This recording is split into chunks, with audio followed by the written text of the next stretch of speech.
What do you think about the workshop? I'm digging here. At the No Dig workshop.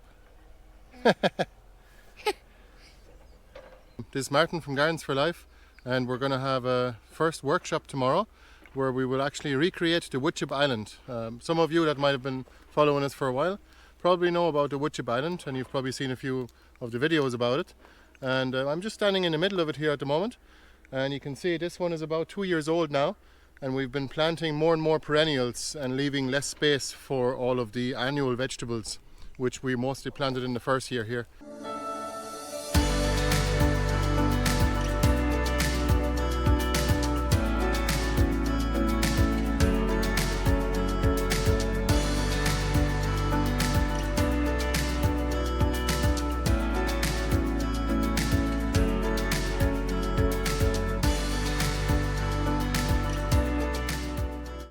And we're going to simply take a lot of the plants that are on our nursery belt, which is actually just a strip of plastic surrounding this woodchip island, and we're going to plant those in the front of our big garden, which is just over here near the road.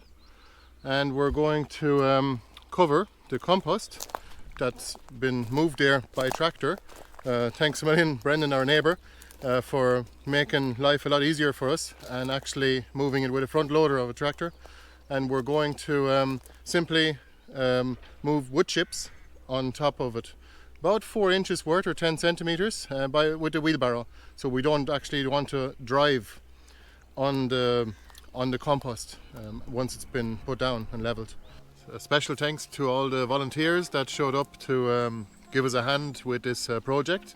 And if you guys didn't know about the workshop, please get on over to our email list. Simply subscribe to our email list on our website, and then you'll get notified when there is a workshop coming up. Some of them are free, and we simply ask people to help us basically do some work on the garden. And in return, we'll teach you what we can and give you a little tour of our gardens too. So usually what we do is we first take our piece of ground and either kill the existing vegetation with the help of disturbance, either with a machine or, for example, with chickens, or we can take plastic or cardboard to actually kill off the grass and the weeds.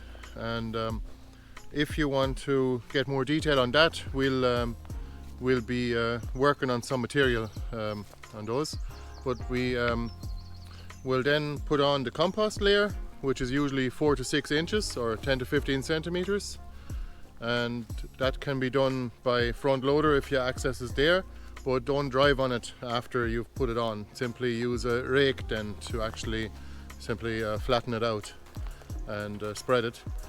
What you can do then is put on your wood chip layer.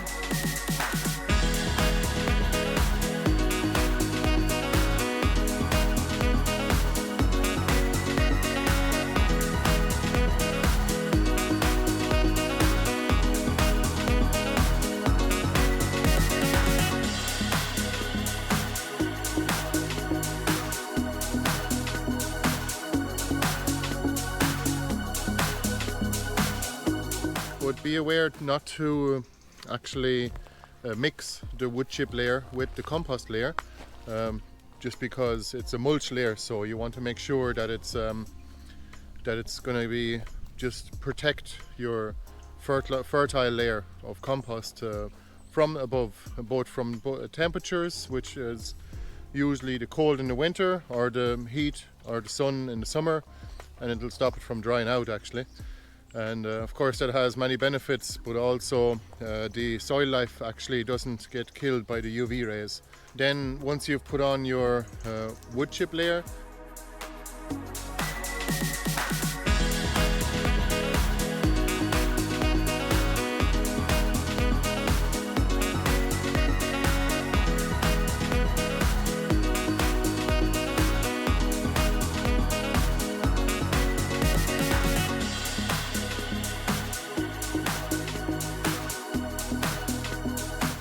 you can simply make a hole using your hands or a rake, for a plant. You simply brush away the actual wood chip layer, and you simply take your plant and put it into the actual compost layer below, and then just close off the wood chips again, and it's as simple as that. And the plant will then have its roots, it'll have access to the compost layer below, and it'll be protected from other weed seeds landing nearby with the wood chips above. And also, of course, the wood chips have to preserve water, and they break down slowly over time to create more fertility, and the soil life is happy. So that's all you're doing, is feeding the soil life from above. So you can see we planted probably about 250, maybe 300 plants in this little area, but we have one more workshop ahead of us to finish off the second half of this little project. So this is our second wood chip island. It's basically just a strip of garden right at the front of our land here, between the actual road and our shelter belt. Alright, I hope you enjoyed that, and if you have any questions, please let us know in the comments below, and please give us a thumbs up if you liked the video. Thanks very much, and we'll see you the next time. Bye bye.